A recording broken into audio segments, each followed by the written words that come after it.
Good morning children, welcome to today's session. I am Kalpana, working as JL in COE GV Gudem, Nalgonda district. Our today topic is osmoregulation. Osmoregulation is maintaining water balance as well as salt balance in our body is nothing but osmoregulation, and osmoregulation can be achieved through organs like kidneys and skin. Here kidney function can be regulated by hormonal feedback control mechanism involving organs like hypothalamus, juxtaglomerular apparatus, and also to some extent heart is also helping. Coming to the role of hypothalamus in regulating kidney functions, whenever there is excess loss of fluid from our body, where the body fluids volume is less, that can activate the osmoreceptors which are present in the blood, which senses the solute concentration, thereby stimulating the hypothalamus. Whenever osmoreceptors are activated, hypothalamus is stimulated. Due to stimulation of hypothalamus, ADH antidiuretic hormone or vasopressin is released.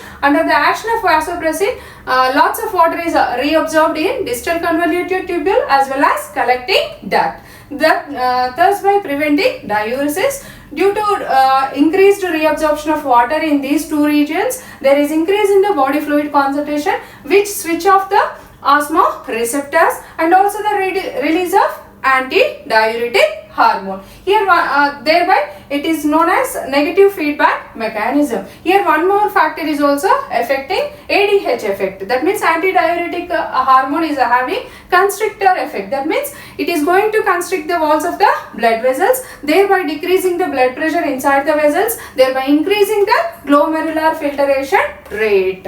Next, coming to whenever there are defects in the ADH receptors, it is going to result in diabetes insipidus and also dehydration and decrease in the blood pressure. It is the role of the hypothalamus in regulating kidney function. Now coming to juxtaglomerular apparatus. Juxtaglomerular apparatus is formed by the macula densa and also juxtaglomerular cells. Here if you take macula densa, it is formed by the modification of the epithelial cells which are present in the distal convoluted tubule, whereas juxtaglomerular cells is formed by the modification of the smooth muscles which are present in the afferent arteriole. Whenever there is a fall in the GFR, that means glomerular filtration rate or blood flow, it is going to activate the JG cells, juxtaglomerular cells. In turn, these release renin enzyme. It is going to convert the angiotensinogen, which is a protein which is prepared in the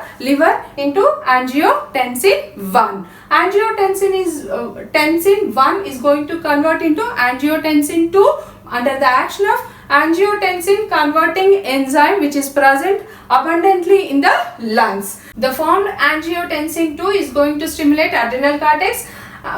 In response to this, aldosterone is produced, and the produced aldosterone promotes the reabsorption of sodium ions in distal convoluted tubule as well as collecting duct, thereby increasing the glomerular filtration rate or blood flow. And this complex mechanism involving renin, angiotensin, aldosterone system is commonly known as RAS. It is commonly known as RAS. And coming to heart role in regulating kidney function. Whenever there is increased blood flow into the right atrium, the walls of the right atrium are going to stretch. In response to this, it releases atrial natriuretic factor, or it is also known as atrial natriuretic peptide, and it is having a vasodilatory function or function. That means it is going to increase or expand the blood vessel diameter. In response to this, blood pressure is going to decrease. That means decrease in the glomerular filtration rate.